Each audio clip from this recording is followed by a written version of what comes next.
তো আজকে একটা সত্যি ভূতের ঘটনা বলি। তো আজকে যে ভূতের ঘটনাটা আমাকে পাঠিয়েছে তার নাম অনামিকা, এবং এই ঘটনাটা তার সাথেই ঘটে। তো অনামিকা প্রাইভেট টিউশন করা, এবং সে সেদিনকে ক্লাস 5 এর কোন একটা ব্যাচ পড়াচ্ছিল। এই ক্লাস 5 এরই ব্যাচে একটা মেয়ে পড়ে, তার নাম মেঘলা। তো অনামিকা ওদেরকে কোনো একটা পড়া মুখস্থ করতে দিয়ে নিজের ঘরে চলে যায়। ও শুনতে পায় যে ওকে প্রচন্ড ভাবে ওর বাচ্চার কাছে পড়তে এসে তারা খুব চিৎকার করে ডাকছে, এবং কোন একটা বাচ্চা প্রচন্ড কাঁদছে। এবার এই যে বাচ্চারা কাঁদছে এর নাই মেঘলা। ও যখন এই বাচ্চাটার কাছে ছুটে যায়, মেঘলা বলে বাচ্চাটি জানায় এই অনামিকাদের বাড়িতে একটা কদম গাছ আছে, সেই কদম গাছের তলায় সাদা রঙের কিছু একটা বসে আছে, এবং ও চিৎকার করে জানাতে থাকে যে ওকে মারতে এসছে, ওকে মেরে ফেলবে। এটা বলে প্রচন্ড জোরে চিৎকার করে কাঁদছে। তো ও যা হোক করে ওকে থামিয়ে বলে যে তুই দেখ কি আবার আছে কিনা ওখানে। কোন মেঘলা দেখে ওখানে কিছুই নেই, কিন্তু আস্তে আস্তে পুরো ঘটনাটাও বলে। কিছুদিন আগে মেঘলা ইংরাজি টিউশন অ্যাটেন্ড করে নিজের বাড়ি ফিরছিল। তো মেঘলারা যে পথে বাড়ি ফেরে সেই পথে আতুরখানা বলে একটা জায়গা পড়ে, সেখানে লোকজন নাকি বিভিন্ন রকম নোংরা ফেলতে আসে। মেঘলা দেখতে পায় যে একজন ভদ্রমহিলা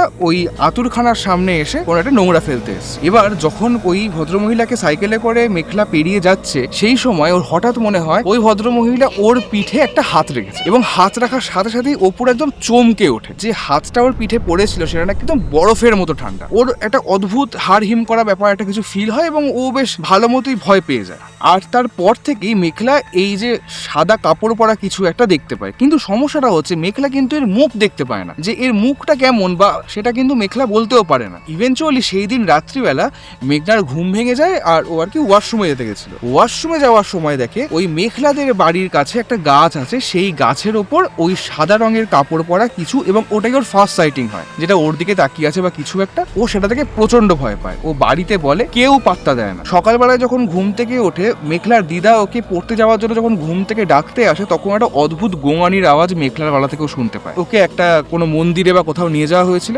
সেখানে গিয়েও ওকে বিভিন্ন রকমের আর কি মন্ত্রতন্ত্র পড়া হয়, বিভিন্ন জিনিসপত্র করা হয়, কিন্তু তাতে কোনো রকম রেজাল্ট হয়নি। মন্দিরের ওখান থেকে ঘুরে এসে অনামিকাদের বাড়ি মেঘলা পড়তে আসে। এবার অনামিকা কি করে, ওকে বলে তুই একটু মন দিয়ে হনুমান চল্লিশা শোন। অনামিকা ওর ফোনেই হনুমান চল্লিশা চালিয়ে দেয়। জাস্ট 2 থেকে 3 লাইন হনুমান চল্লিশা চলেছে, মেঘলা লাফিয়ে উঠে এই অনামিকার একদম সামনে চলে আসে।